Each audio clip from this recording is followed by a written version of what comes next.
Welcome to BST Science சமச்சீர் கல்வி class 7 அளவீட்டியல் Tamil medium பார்க்க போறோம். ஸோ இங்க எதெல்லாம் பார்க்க போறோம் அப்படின்னா பருமன், அடர்த்தி, நிறை பற்றி பார்க்க போறோம். முப்பரிமாண திட வடிவங்கள் பற்றி பார்க்க போறோம். ஸோ இதோடைய நோக்கங்கள், கற்றல் நோக்கங்கள் என்ன அப்படின்னு பார்த்தோம்னா அடிப்படை மற்றும் வழி அளவுகளை அடையாளம் காணல், அடிப்படை மற்றும் வழி அலகுகளை அடையாளம் காண, சில வழி அளவுகளுக்கு அலகுகளை பெறுதல், ஒழுங்கான மற்றும் ஒழுங்கற்ற பொருளின் பரப்பளவு மற்றும் கன அளவினை கண்டறியும் முறையினை அறிதல், பொருள்களின் கன அளவை கனமீட்டரிலிருந்து லிட்டருக்கு மாற்றுதல், பொருள்களின் அடர்த்தி, பருமன் மற்றும் நிறை ஆகியவை கணக்கிடுதல், வானியல் அலகு மற்றும் ஒளியாண்டு ஆகியவை வரையறுத்தல். சரி, இங்க என்ன அப்படின்னு பார்த்தோம்னா ஃபர்ஸ்ட் அறிமுகம். நம் அன்றாட வாழ்வில் பழங்கள், காய்கறிகள், தானியங்கள் போன்றவற்றின் எடை, திரவங்களின் கன அளவு, பொருள்களின் வெப்பநிலை, வாகனங்களின் வேகம் போன்ற பல்வேறு அளவுகளை அளவிடுவோம். நிறை, எடை, தொலைவு, வெப்பநிலை, கன அளவு நம்மளுடைய லைஃப்ல பாத்தீங்கன்னா இது எல்லாமே தான் நம்ம அளவிடுறோம். சரிங்களா? நிறை, எடை, தொலைவு, வெப்பநிலை, கன அளவு போன்ற அளவுகள் இயற்பியல் அளவுகள் என அழைக்கப்படுகின்றன. ஒரு இயற்பியல் அளவின் மதிப்பை அளந்தறிய எண் மதிப்பு மற்றும் அலகு ஆகிய இரண்டும் தேவை. சோ ஒரு இயற்பியல் அளவின் மதிப்பை கண்டுபிடிக்கணும் அப்படின்னா அதுக்கு எண் மதிப்பும் வேணும், அலகும் வேணும். எடுத்துக்காட்டாக தினந்தோறும் நீ 2 கிலோமீட்டர் நடைப்பயிற்சி மேற்கொள்வதாக வைத்துக் கொள்வோம். இந்நிகழ்வில் 2 என்பது எண் மதிப்பாகும். சோ 2 கிலோமீட்டர் நடைப்பயிற்சி நடக்கணும் அப்படின்னா இதுல பாத்தீங்கன்னா 2 அப்படின்றது என்ன அப்படின்னு பார்த்தோம்னா எண் மதிப்பு. கிலோமீட்டர் என்பது தொலைவு, சரியா, என்ற இயற்பியல் அளவின் மதிப்பினை குறிப்பதாக பயன்படும் அலகாகும். இந்த பாடப்பகுதியில் அடிப்படை அளவுகள், பரப்பளவு, கன அளவு, இந்த பாடத்துல பாத்தீங்கன்னா அடிப்படை அளவுகள், பரப்பளவு, கன அளவு மற்றும் மிகப்பெரிய அளவுகளை அளவிடுதல் ஆகியவற்றை பற்றி காண்போம். அடிப்படை மற்றும் வழி அளவுகள். பொதுவாக இயற்பியல் அளவுகள் 2 வகைப்படும். அவை அடிப்படை அளவுகள் மற்றும் வழி அளவுகள். இயற்பியல் அளவுகள் 2 வகைப்படும். அது ஒண்ணு அடிப்படை அளவுகள் மற்றும் வழி அளவுகள். அடிப்படை அளவுகள் அப்படின்னா என்னன்னு பார்த்துடலாம். சரிங்களா? அடிப்படை அளவுகள் வேறு எந்த இயற்பியல் அளவுகளாலும் குறிப்பிடப்பட இயலாத இயற்பியல் அளவுகள் அடிப்படை அளவுகள் எனப்படும். இதுல பாத்தீங்கன்னா நீளம், நிறை, காலம், அடிப்படை அளவுகளை அளந்தறிய பயன்படும் அலகுகள் அடிப்படை அளவுகள் எனப்படும். SI அப்படின்றது அழகு முறையில் 7 அடிப்படை அளவுகள் உள்ளன. SIல பாத்தீங்கன்னா சிஸ்டம் இன்டர்நேஷனல் யூனிட்ல நமக்கு 7 அடிப்படை அளவுகள் உள்ளன. அடிப்படை அளவுகளும் அவற்றின் அலகுகளும் அட்டவணை 1.1 தொகுக்கப்பட்டுள்ளன. சோ இந்த அடிப்படை அளவுகள் நம்ம எடுத்துக்கிட்டோம்னா நீளம் மீட்டர்லையும், நிறை கிலோகிராம், காலம் வினாடி, வெப்பநிலை கெல்வின், மின்னோட்டம் ஆம்பியர், பொருளின் அளவு மோல், ஒளிச்செறிவு கேண்டலா. இதெல்லாம் தான் நமக்கு நீளம், நிறை, காலம், வெப்பநிலை, மின்னோட்டம், பொருளின் அளவு, ஒளிச்செறிவு அப்படின்னு சொல்றோம். ஓகேங்களா? வழி அளவுகள். அடிப்படை அளவுகளை பெருக்கியோ, வகுத்தோ அல்லது கணித முறைப்படி இணைத்தோ பெறப்படும் பிற இயற்பியல் அளவுகள் வழி அளவுகள் ஆகும். சோ அடிப்படை அளவுகளை பெருக்கியோ, வகுத்தோ அல்லது கணித முறைப்படி இணைத்தோ பெறப்படும் பிற இயற்பியல் அளவுகள் வழி அளவுகள் எனப்படும். எடுத்துக்காட்டு பரப்பளவு, கன அளவு, வழி அளவுகளை அளவிட பயன்படும் அலகுகள்.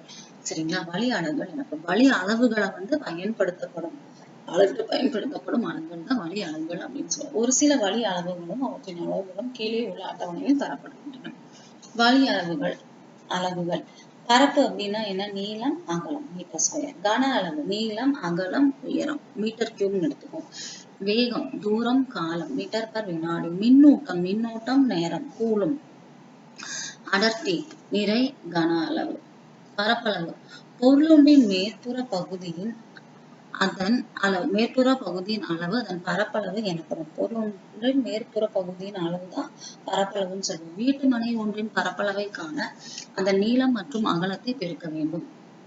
சரிங்களா? வீட்டு மனையுடைய பரப்பளவை கண்டுபிடிக்கணும் அப்படின்னா என்ன பண்ணணும் அப்படின்னா நீளம், அகலம் நம்ம பெருக்க வேணும். பரப்பளவின் அலகு மீட்டர் ஸ்கொயர். பரப்பளவுடைய அலகு என்னன்னு சொல்லுவோம் அப்படின்னா மீட்டர் ஸ்கொயர் அப்படின்னு சொல்லுவோம். பரப்பளவு என்பது அடிப்படை அளவான நீளத்தினை இருமுறை பெருக்கி கணக்கிடப்படுவதால் நீளம், அகலம் கிடைக்கும். இது நமக்கு எல்லாருக்கும் தெரிஞ்சதுதான். நீளம், அகலத்தை பெருக்க நமக்கு பரப்பளவு கிடைக்கும். ஒழுங்கான வடிவமுள்ள பொருள்களின் பரப்பளவு. இங்க பாத்தீங்கன்னா ஒழுங்கான வடிவமுள்ள பொருள்களின் பரப்பளவு தகுந்த சூத்திரங்கள் மூலம் கண்டறியலாம். ஒழுங்கான வடிவமுள்ள சில பொருள்களின் கன அளவை கணக்கிட உதவும் சூத்திரங்கள். இதுல என்னன்னு பாத்தீங்கன்னா ஒழுங்கான 1 மீட்டர் பக்க அளவு கொண்ட 10 சதுரங்களை கொண்ட பொருளின் பரப்பளவு அப்படின்னு பார்த்தோம்னா ஒரு சதுரத்துடைய பரப்பளவு 1 × 1 மீட்டர் ஸ்கொயர். 10 பொருள்னா 10 × 1 10 சதுர மீட்டர் அப்படின்னு நம்ம சொல்லுவோம். ஓகேங்களா. அடுத்தது அளவீடுகள். அளவீடுகள்ல பாத்தீங்கன்னா அடிப்படை அளவுகள், வழி அளவுகள்னு சொல்லுவோம். இயற்பியல் அளவுகள் 2 விதமா பிரிச்சிருக்காங்க. அடிப்படை அளவுகள் அளக்கிறது அடிப்படை அளவுகள், வழி அளவுகள்ல வழி அளவுகள் அப்படின்னு நம்ம சொல்லுவோம். வழி அளவுகள்ல பாத்தீங்கன்னா பரப்பளவு, கன அளவு, பருமன் இதெல்லாம் நம்ம பாக்குறோம். ஓகேங்களா. அடர்த்தி. அப்புறம் பாத்தீங்கன்னா அடிப்படை அளவுகள் நம்ம எடுத்துக்கிட்டோம்னா அதுல என்னெல்லாம் வருது, நீண்ட தொலைவுகளை அளவிடுதல். அதுல பாத்தீங்கன்னா வானியல் அலகு, ஒளியாண்டு பத்தி நம்ம பார்க்கலாம். ஓகேங்களா. சரி, ஒழுங்கான வடிவமுள்ள பொருளின் பரப்பளவு பார்த்தலாம். சதுரம் நமக்கு தெரியும், பக்கம் இன்டு பக்கம் a².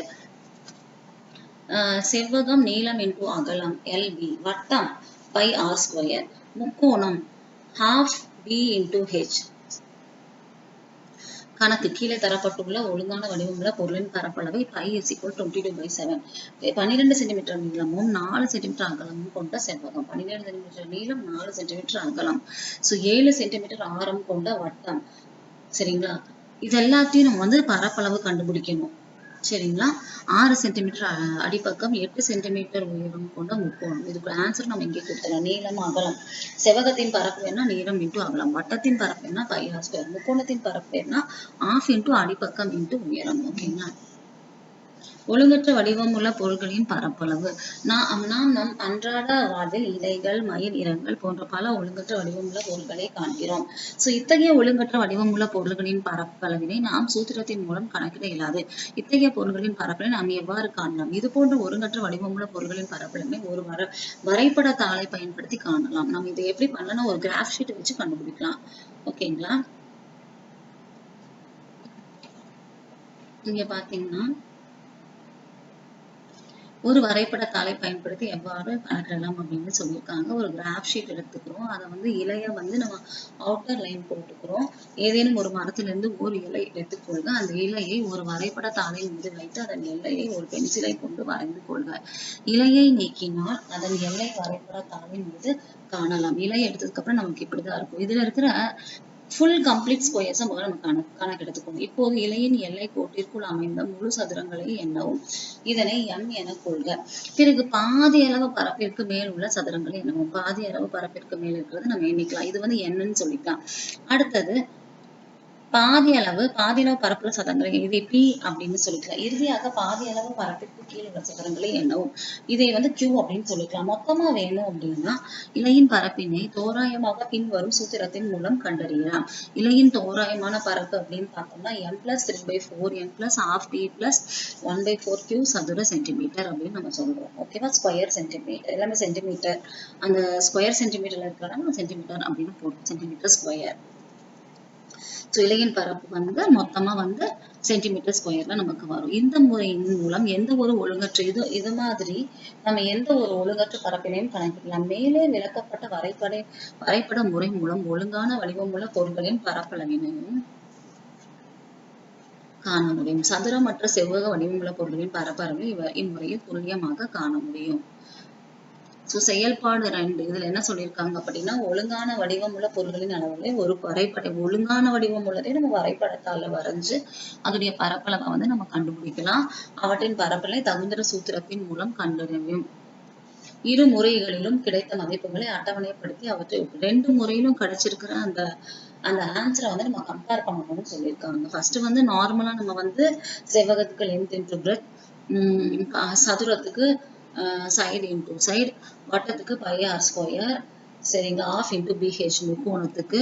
இந்த முறையை பயன்படுத்தி ஃபர்ஸ்ட் நம்ம கண்டுபிடிச்சிட்டு அதுக்கப்புறம் கிராஃப் ஷீட்ல இந்த பிக்சர்ஸை வரைஞ்சு எவ்வளவு ஸ்கொயர்ஸ் இருக்கு, எவ்வளவு ½ ஸ்கொயர்ஸ் இருக்கு, எவ்வளவு குவார்ட்டர் ஸ்கொயர்ஸ் இருக்கு, எவ்வளவு 3/4 ஸ்கொயர்ஸ் இருக்குன்னு ஆட் பண்ணி அதோட ஆன்சரையும் நம்ம போட்டோம் அப்படின்னா ரெண்டுக்கும் இருக்கிற டிஃபரன்ஸ் நமக்கு தெரிஞ்சிடும்.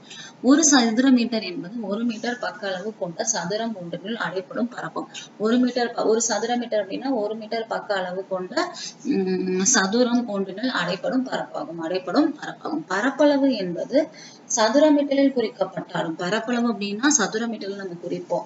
பரப்பு சதுர வடிவமாக இருக்க வேண்டிய அவசியம் இல்லை. பரப்பு வந்து சதுர வடிவமாக இருக்க வேண்டிய அவசியம் இல்லை.